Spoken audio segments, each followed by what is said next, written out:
utukufu wako, uwezo wako, ufalme wako ni wa milele. Nguvu zako, wema wako, fadhili zako hazitingiki kamwe. You're the rock on which I stand. You're the one that never changes. In your arms I am secure. You're protecting me. Through your power I am mighty. Against the weapons formed against me, I shall not fear. I shall not fear. Nimwogope nani, naye Mungu ako nami. Nimwogope nani, naye Mungu ako nami. Ako nami, ako nami, ako nami, ako nami, sitaogopa.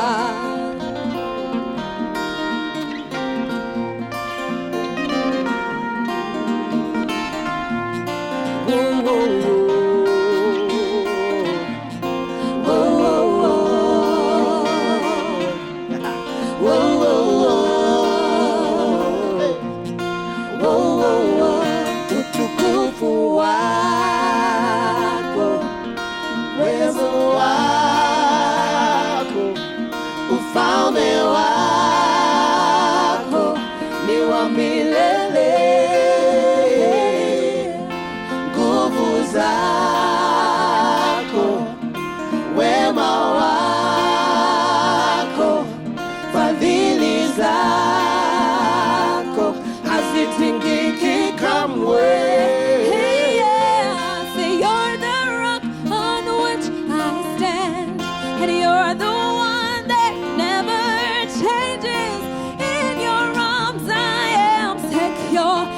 Protecting me.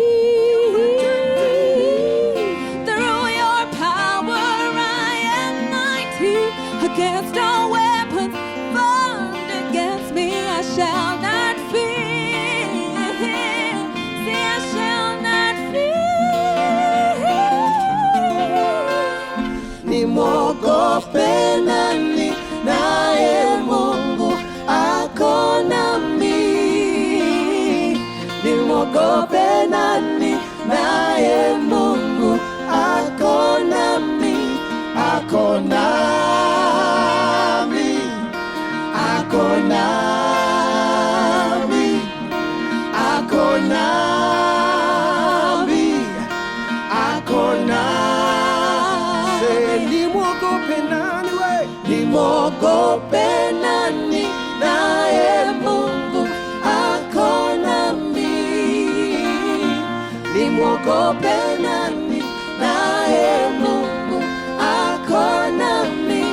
Ako nami, ako nami, ako nami, ako nami, sitaogopa. Get.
Listen. I will bless the Lord forever, and I will trust Him at all times. He has delivered me from all fear, and He has set my feet upon the rock, upon the rock, and I will not be moved. Yeah. I'll say of the Lord, You are my shield, my strength, my portion, deliverer, my shelter, strong tower, my very present help in time of need.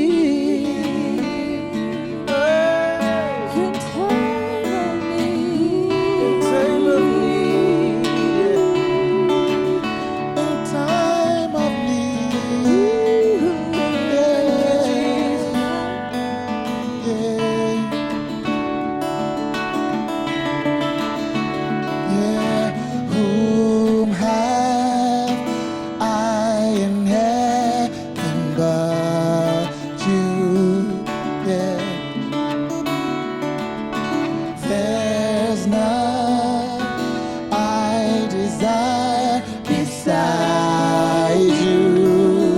Oh no, and You have made me glad. Yes, You have.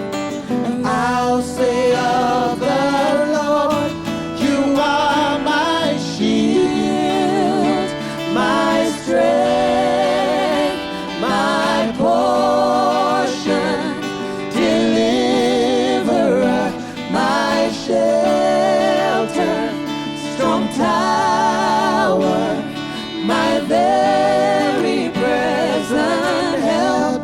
You are my shield, my strength, my portion, deliverer, my shelter, strong tower, my very present help in time of need. Ooh,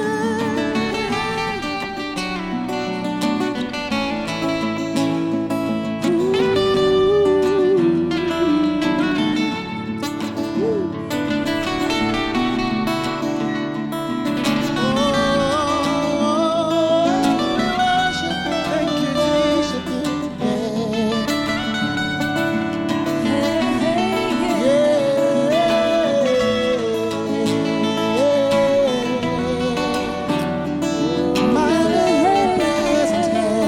Thank You, God.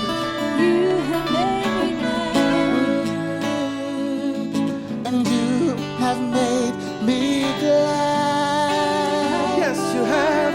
And I'll say of the Lord, You are my shield, my strength, my portion, deliverer, my shelter, strong tower, my very present help.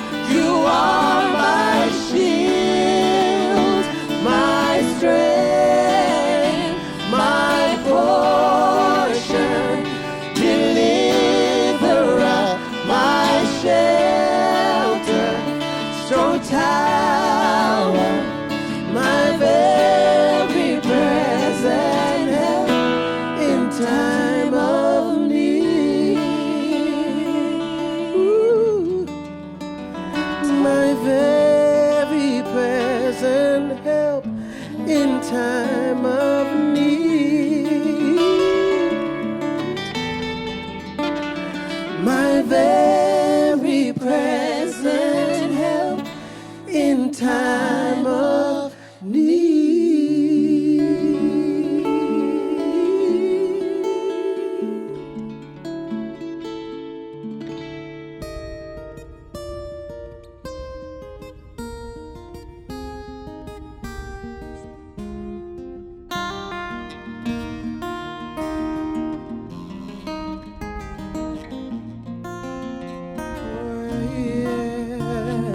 Thank you, Jesus. Oh, the God of suddenly. There's about to be a suddenly in this place.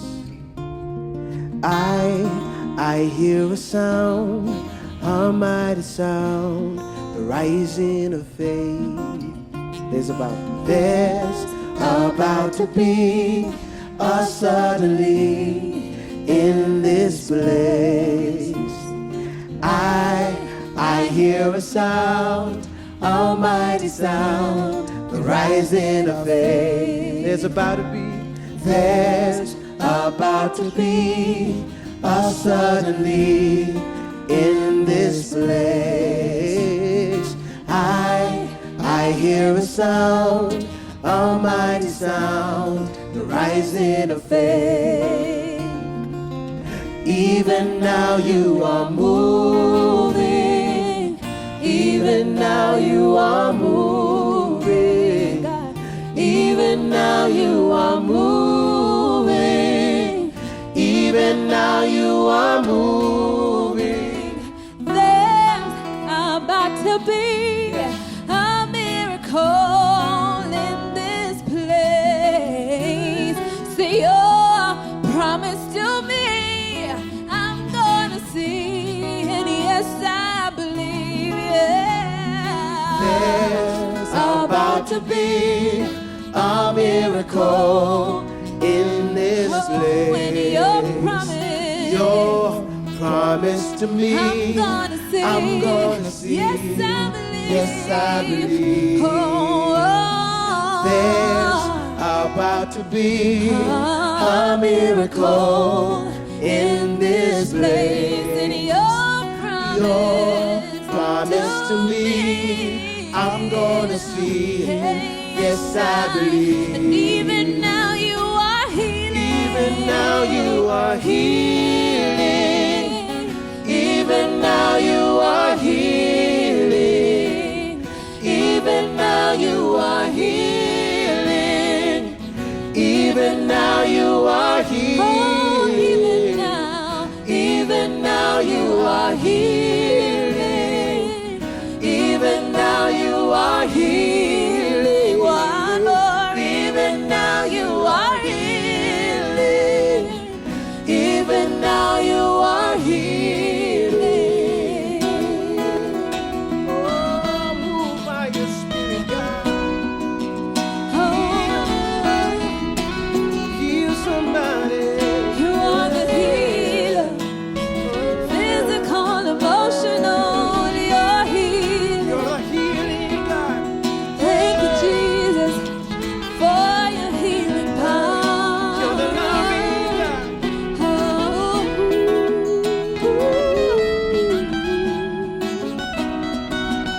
Now we say all things are possible. Here we go. All things Are possible right here, right now. You say all things are possible right here, right now. All things are possible right here, right now.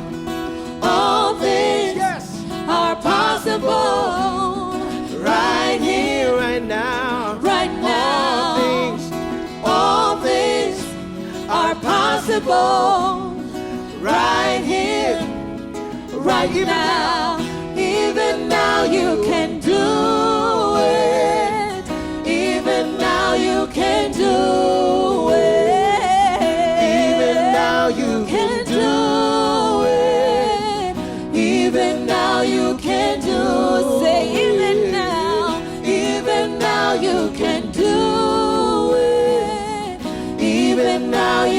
can do it. Even now you can do it.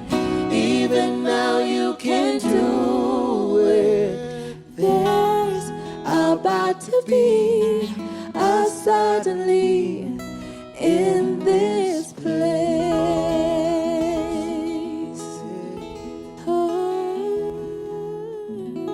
Wow, thank you, Kanji, for that incredible time of leading. And also just thank you for the good work you do every week in leading us to come in worship before God. It's such a joy to partner with you. My name is Pastor M. Leonard Mcharo. Just very happy this evening to be jumping into coming back to Church for Business People. If you're just joining us, let us know where you're checking in from.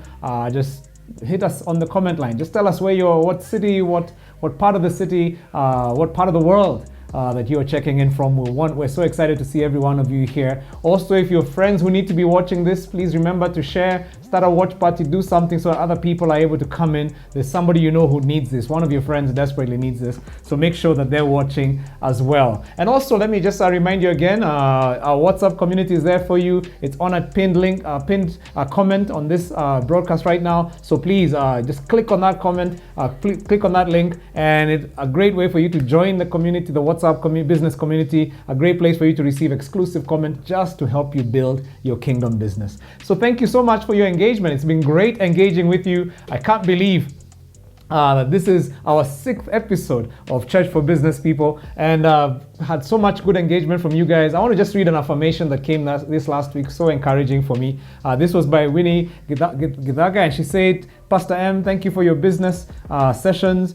You guys have blessed me greatly. It's like an understatement to say it has blessed me. Thank you for being bold to say what God placed in your heart regarding debt. This is what God placed in my heart too, but I disobeyed and went ahead to take on debt. Let me just say, I almost paid a huge price for it. God has restored me. Now I'm debt free.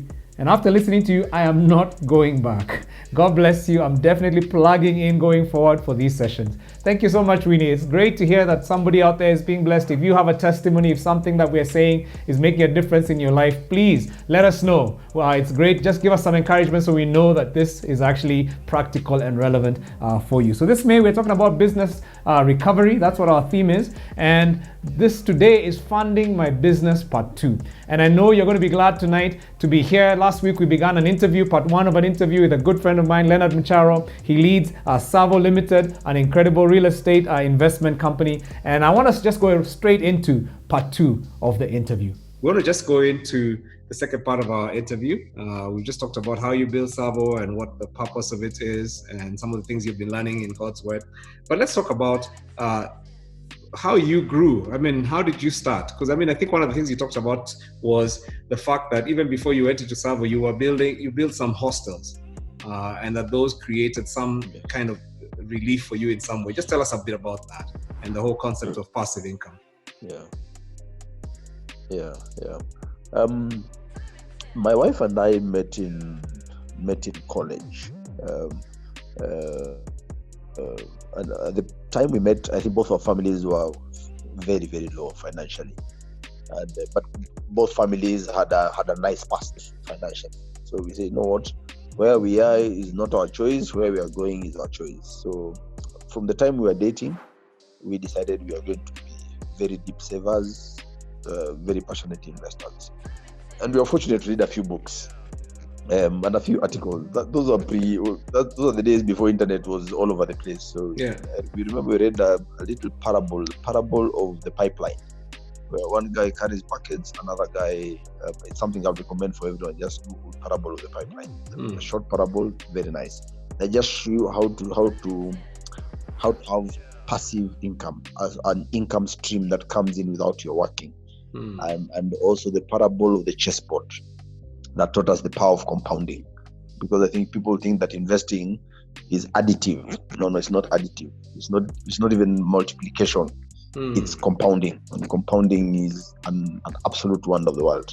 So anyway, when I was about 29 and my wife was 24, I was earning 15K at that time, and I told her, you know what, we are going to build flats. We're going to buy land and build flats, and she laughed. She said, people who people who earn 15K are struggling to pay rent. So please sort that out before you go into being a landlord. Be a tenant, a good tenant first. I told her, wait, don't laugh at men when they have things. I like dreaming. Dreaming is free. Yeah. And so I started saving my 15K. Started saving my 15K. You can't save a percentage of 15,000 shillings. So I save all of it and depend on the wife to sort me out with bus fare and what have you. That, the first dividends were not about money. The first dividends were a little humility. Some of us have big egos. So humility, which builds the marriage a little stronger, makes you talk a little more, it builds character. So you begin to earn the dividends of investing very early. Yeah. And then slowly you meet good people along the way. We got land that we're given time to pay. That changed our lives. Instead of paying for the land in 90 days, we're given 36 months. I mean, that's crazy. So we're able to pay for the land for a very long period of time.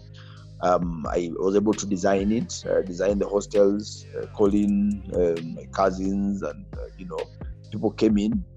The first type of capital we get is from friends and family. Yes. Yeah.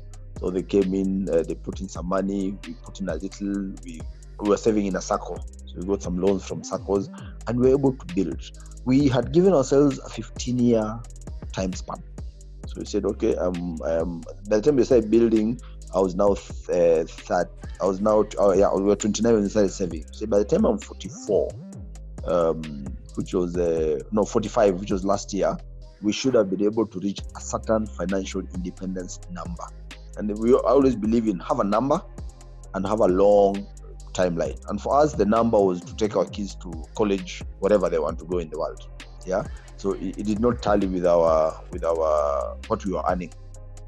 So the 5 years, of course, you're just a broke guy with no money. Yeah. So your friends are going to Naivasha, you can't afford. People are doing things, you really have to tame it down. But miracles or beautiful things begin to happen maybe year number 6, year number 7. But see, we had a 5-year long, we had a 15-year long term, we had a 15-year plan. So it was not difficult for us. It was not that difficult. Yeah. So the lower expenditure and the leaner lifestyle first was a sacrifice, and then it became a lifestyle, and then it became something we enjoyed.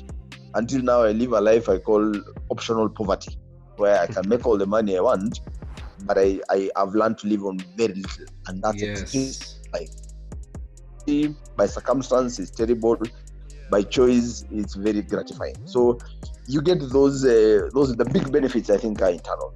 So we're able to do that, and sure enough, by about 3 years ago, we had actually met our target. We met our target 3 years before, after about 12 years of doing the journey, we met our target.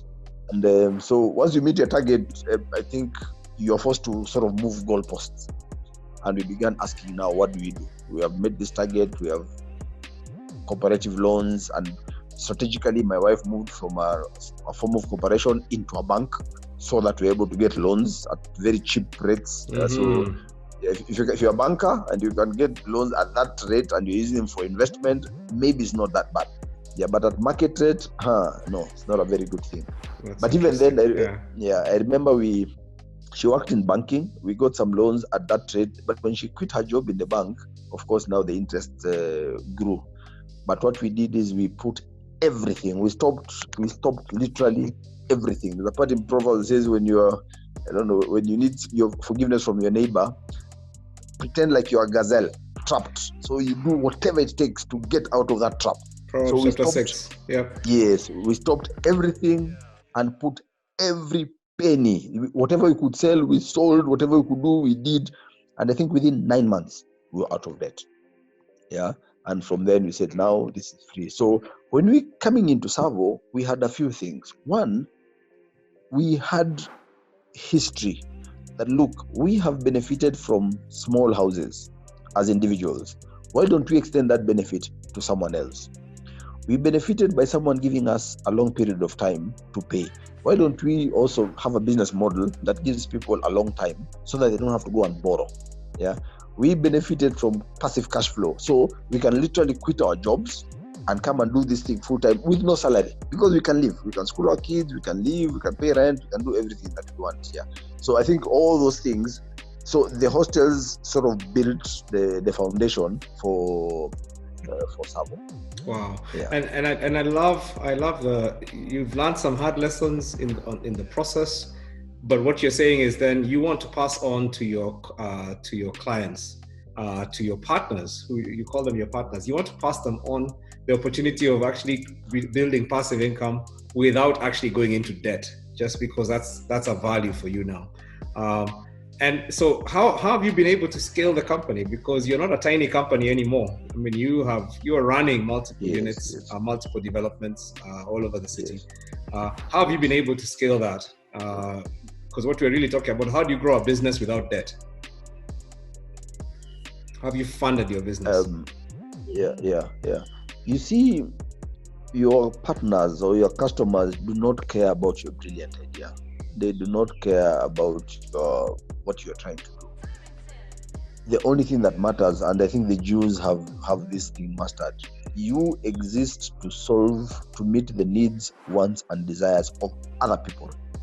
Yeah. So if someone is help me fulfill 1, 2, 3, and you are the answer to that prayer, that person will take it as a job to pay you.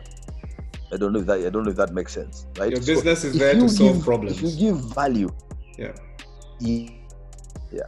If you genuinely provide value for other people and give it affordably, then you get people coming in. And the most powerful thing in business is the mouth.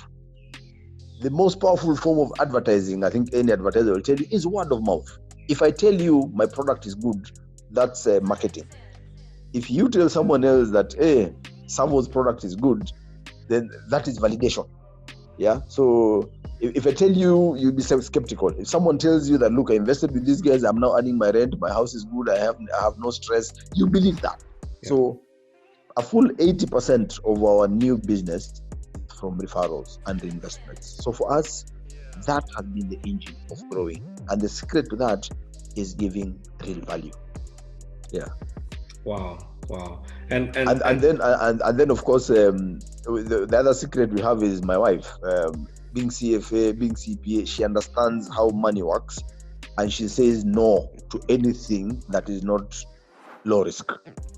So I think it helps. It helps when you do not be unequally yoked with your business partners. I'm not saying everybody should go into business with their wife, but whoever you choose as your partner should really, first choose your partners or employees for your weaknesses. Wherever you're weak, get someone else. Yeah, that's, I think, step number 1. Step number 2, choose your partners and the employees for your strengths, so that you learn to get out of the way. Yeah, so because I don't make the decisions, we make decisions in council, and now we want to extend the decision making now even to our investors. That helps. So you're able to get ideas and all manner of tidbits about, do this. If you just follow what the industry has been doing, you end up in competition, and we don't like competition. Wow. If you're able to take time and think, then you end up in creation. And I think that's what we are created to be. We are created to be creators. So following industry practice is, I think, a very fast way to having a bad business. Wow, doing what everybody else is doing.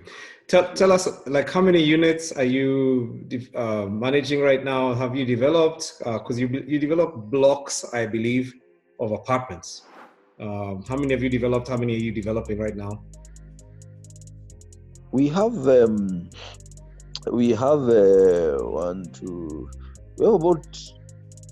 about 800 units, 700. If you add the hostels, about 800 units that are complete. Yeah. Wow. Of the 800, I think 500 are now complete, occupied. The other 300 we were just completing before this mess came about. Yeah. And we have another 200. We have another 600 ongoing. 250 are almost complete. Another 400 are ongoing, and we had just started a new development before the closure of another 400 units. So it's close to 2,000 units that we have worked on so far.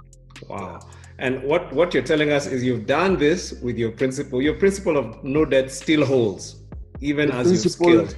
And the reason is because you've scaled in your time. You've not tried to scale before your market or faster than your market. Exactly.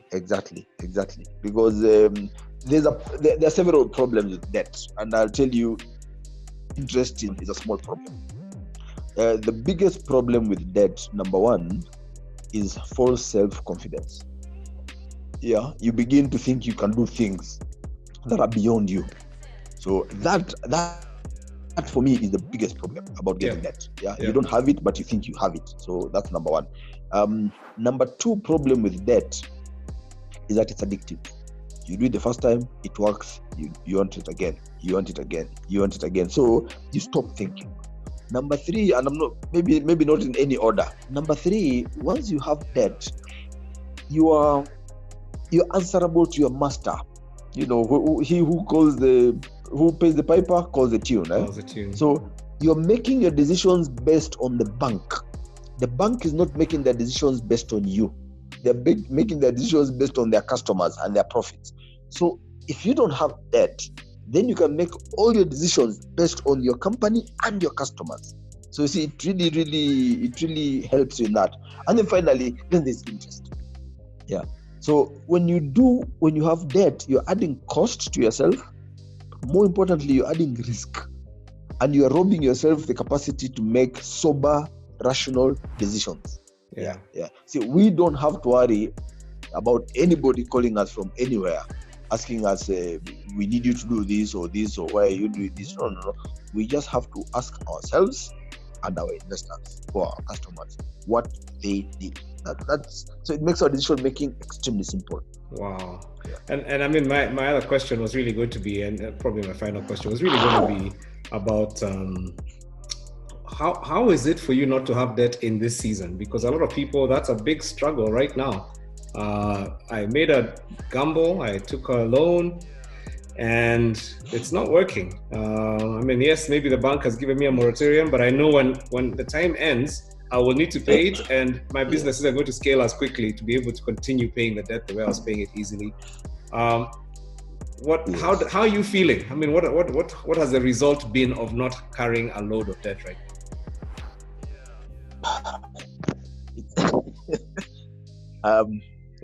Say, now that we are surrounded by such a great witnesses, let's run and combat by anything. So we are athletes who are lean, and we are dressed right. We have no extra baggage on us. So that's wonderful. On a practical sense, we could decide to stop construction based on health and safety reasons because we have no baggage. Yeah.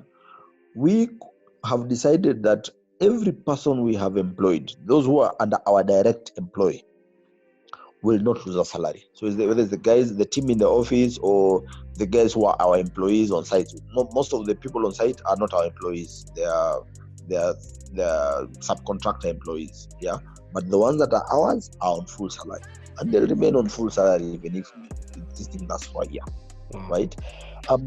Number three, we decided we will tell all our investors, if you're comfortable with your monthly payments, please carry on. If you are hard pressed, please stop. So we could have that confidence to go to them and tell them that, because we have nothing hanging over our head. Then the biggest paradox of them is during this time, because income is still coming in, but there's no expenditure and there's no we are not taking away. So any money we owed suppliers, we have paid all our suppliers 100%. Yeah. And our cash buffers have kept increasing. Are you seeing now? Yeah. So wow. I don't know. The animal that you feed keeps growing. So if we had a debt at this time, I think the debt would have kept increasing. But because we have buffers and our construction so far has slowed, we are working on ways to get it back safely. But for now, it has really ground to a halt. Our buffers have been increasing, and that's good because after the lockdown is lifted, we don't think people will have a lot of money to put in. So the buffer will sort of run us for maybe 2-3 months before cash flows come back to normal. So that's a big paradox. Yeah. That what you have built will keep growing. Yeah. You are wise. You're wise beyond your years. I mean, it's incredible. Just even listening to you, I'm thinking, my goodness, I've learned so much even just listening to some of the ways you run your business. And I think for me, that's what God wants a kingdom business to be like. He wants us not to be running around scared. And I mean, I think there's a lot of repentance that many of us have to do right now, which is just saying, Lord, I haven't built this business the way you'd want me to build it.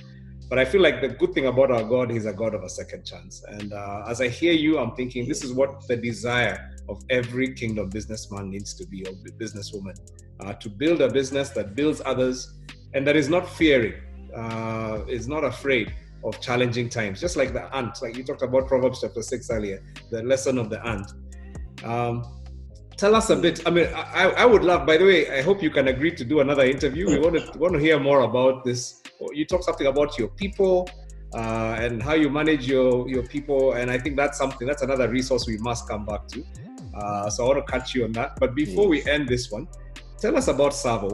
If somebody wanted to find out more about Tsavo, where more about your company, or maybe even would love to invest, where would they go? Yes.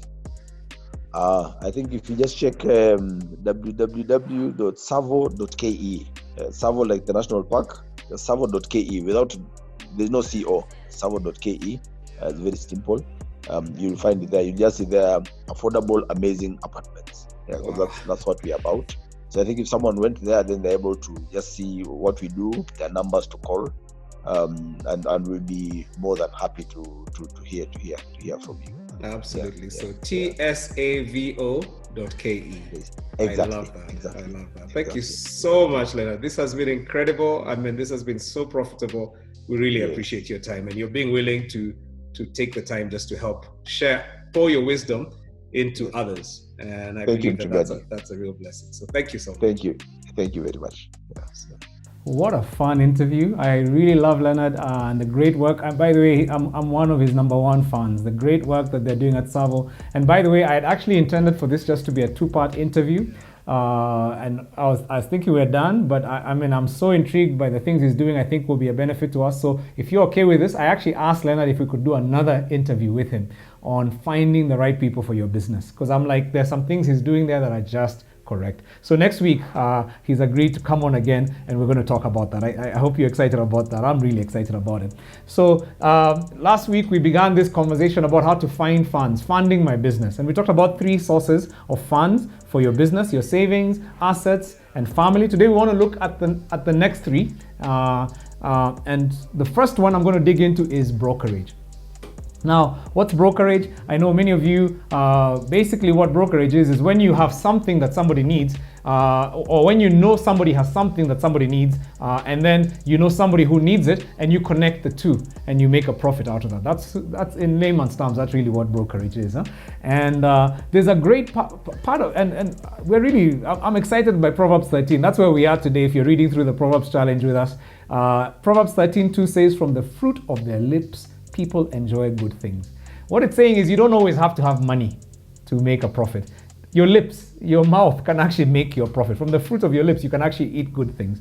And maybe you've got a great opportunity that you've seen that somebody has, and they don't know what to do with that opportunity. But there's somebody else who's longing for that opportunity. And how do you bridge? You become a bridge for ideas and money. You come in between, and you make a markup out of that. This is especially if the person, you've got access to something that the people who have the money are too busy to be able to find for themselves, or they don't have the knowledge or the connections, the relationships that you have that give you access to that idea or that opportunity. Now, the thing about it is, as you're going to find that there are opportunities out there. I find so many times people say, my goodness, I see that opportunity, I can't afford it, it's obviously not for me. But having this mindset that says, I may not be able to afford it, but someone else can. And I can give you some examples from my own life. I remember when I was in college, I found an expatriate who was selling stuff. Those days they didn't even have what they call expatriate sales here, but there was somebody going to another country and they had a whole household full of incredible, good quality stuff. I just saw the sales sign outside the nice neighborhood in a nice part of the city. So I with a good friend of mine called Emmanuel Mbevi. Manu is a buddy of mine. We've been friends since college. And so we walked in like we knew everything we're doing. I mean, we're just college students, but we walked in like we really knew, had our stuff together, took an inventory of the stuff this person was selling. I guess those days people trusted strangers a lot more. So anyway, it was incredible stuff, and we knew people who would pay for it. And so what we did is we went to a good friend of ours, we used to call her Auntie Kate, and she was a member of our church, the Nairobi chapel that we both went to. And we told her our business idea. She liked it enough to actually lend us money to buy these things. We actually told her where we would sell them and the people who were willing to buy it. And this is what I was talking about last week, family as a source of revenue for business. So anyway, she entrusted us with that. We bought the stuff, we offloaded it almost immediately and made a really good profit. I remember one of the things that I sold to Nairobi Chapel was looking for some conga drums, and they couldn't find them. This lady had some phenomenal ones in her house. So I just took them, marked them up, sold them to my church, and my church was happy because they were much cheaper buying from her than importing their own set. So that's just an example, and I've got other examples. One of the other things that my wife and I did not too long ago, found a piece of very undervalued 6 acres of prime land in the Karen area, a nice area of our city. And only reason that it was undervalued is because the owner had so much of it, and this piece, was not it was not accessible like the rest was. But immediately we saw it, we knew the potential this piece had. And we talked to the man, and he was willing to sell it to us at a much lower cost than what he knew it was worth. And I think part of it was also the relationship that he had with my parents. So again, relationships, leveraging relationships. He's a great man, and I think just wanted to help these young people. And so he sold it to us. He made us an offer. We found a friend of ours who had some resources, was willing to pay market price for 2 acres out of the 6. And then we got another group of friends who were willing to pay. We subdivided another 2, and they were willing to pay for that. They could see the value right away. And so at the end, we were able to pay for the entire piece of land and be left with 2 of our own without having put any money down. Are you understanding what I'm saying? I'm talking about the fact that you don't always need money to make money. Sometimes it's something like I talked about, the power of a divine idea. And so brokerage can actually help you raise resources for your business. And we've been able to raise significant resources for some of our ventures simply just by having ideas, connecting the idea with the money. I'll mention the 5th one. So that's number 4, brokerage. Number 5 is investors.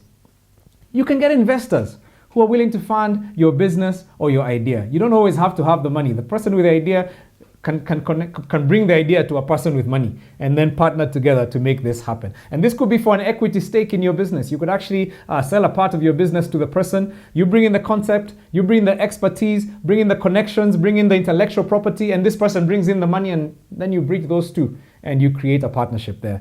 Now, here's the thing I'll say about investors. If you're looking for investors for your business, number 1, you must have a compelling sell. A compelling idea. This is back to that thing of having a good business plan. You need to have done your research seriously. You need to be diligent when it comes to writing a business plan that is so compelling that the person can see the value of why they should invest in you and not put their money somewhere else that's safer. So that's the first thing. Now, how do you sell to an investor? I'd love to maybe even do a whole episode on that, because that's a whole different topic. Somebody even asked that question a few weeks ago. How do we sell? How do I package my sell to investors? And maybe we can come back to that another time. I think the one thing I will say is the power of working with investors is you spread your risk. You're able to get other people to share the risk with you. And of course, you need to be upfront about what the risks are. Your business plan should show that. But they're willing to come in and take the risk with you on the understanding they'll also take the profit, the upside with you as well. And so this is the power of having investors work with you. Now, of course, that's the advantage of this. The risk, I should say, the risk is you could completely undervalue your idea. And that's a reality. When they say, when he who has the gold makes the rules. When the person comes with hard cash and all you have is an idea, they'll tend to value their cash more because their cash is actual, your idea is potential. And so there's a risk that you will undervalue. You just need to understand that. However, I will say it's a much better risk than going to borrow money for this thing it's still a risk, but here now you can, when you share risk, it's different from when you take all the risk and the bank puts in the money, but then when you can't come through, then you're done, you're finished. So it's a very different kind of risk here. It's a much more sustainable risk. And maybe here's the other thing to say. If you can get investors who will also be mentors, who have wisdom, who have experience, who have resource, expertise in that area, and you can get somebody who brings you wisdom in addition to just money, not just money, then you actually make your upside up. The trade-off might actually be a lot better. The same proverb we're reading today, Proverbs 13, it says, wisdom is found in those who take advice. So just being able to understand, actually wisdom, in fact, the scriptures the Proverbs talk about that a lot more. Wisdom is actually more valuable than even cash. And so being able to find those who can give you wisdom is valuable. Verse 14 of chapter 13 again of Proverbs says, the teaching of the wise is a foundation of life, turning a person from the snares of death. So having the right people around you, having the right people with wisdom around you could actually turn you from the death of that business. And then verse 20, Proverbs 13:20. This was so strong today as we read this. Walk with the wise and become wise, for a companion of fools suffers from harm. So what am I saying? I'm saying if you can even find investors who are wise, who are able to give you wisdom and connections and other things like those, way better than just finding cash alone. Now, one thing I like to tell entrepreneurs, because I find a lot of young entrepreneurs are skittish. They're like, oh my goodness, this person will undervalue my idea. They'll end up with a bigger stake in the business. So they're so scared of that. I like to tell people this. I like to say it's better to have a small part in a big thing than to have a huge thing in a huge part in a tiny thing. It's so much better to just have that smaller part. I own 10% of my business. That's fine. It's much better if that business is huge than when you have 100% of a tiny little struggling business. And so don't be afraid. And the other thing I also tell people is where I get my ideas, the kingdom ideas I get, there's a source, an unfinished source. It's like an undying source. This idea, I'll have others like it. It's not the one idea I'll ever have in my life. So don't be afraid to share, because in the sharing, then you're able to go farther than if you're walking alone. So the number the sixth of six places to find funding for your business is pre-selling. You can pre-sell your services. You can pre-sell your products. And this is what, it's common in this country where real estate developers sell houses off plan. Basically, what are they doing? They're saying, you give me your money, I've got an idea, I'll pre-sell it to you, you pay me, and then I'll use your funds to construct the house. And that's not uncommon. Can this principle work for smaller businesses? Absolutely. Can it work for both services and products? Absolutely. It doesn't have to be a product, it can even be a service. And I'll give you an example. We started a video business. My wife, Caro, and I started a video business in the early 2000s. And we created this video prototype. We could take a wedding and shoot your whole wedding, but then give you a 20-minute of the whole wedding. It's like an exciting thing, because we realize nobody ever watches their wedding footage. You need to have it in a punchy thing that when your friends come, you can say, watch this as you're waiting for juice, and it's entertaining. And so I did a bit of research, found a couple of templates, cut it up nicely. And then what I did is I got a friend's wedding, and I asked, they already had a videographer. I didn't want to take any risk. They already had a professional, but I asked if I could be a second videographer. I came and shot it for free, and then I edited it into my little punchy 20-minute. And in addition to the whole big thing that they got from everybody else, I got them that as well. And they were blown away. They loved it.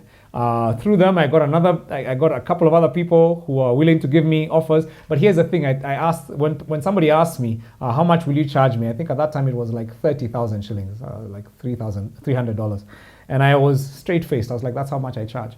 And the person, I was like, okay. And they said, so how much deposit do you want? I said, I don't take deposit. I take the whole amount up front. And for some reason, this person was willing to trust me with that. They gave me all the money up front. That's what the money that we used to hire our first couple of young videographers straight out of college and train them on creating the model that we were using. And the interesting thing is the business grew on funding from clients, because the whole time we ran that business, you had to pay upfront the entire amount. So by pre-selling, we're able to avoid a lot of the pitfalls of looking for funding to run our business. And that was a service, and it worked. And it can work for a service, not just for a product. Now, I want to only warn you that if you're going to be pre-selling a product, then you really have to be 100%, 150% committed to excellence and integrity.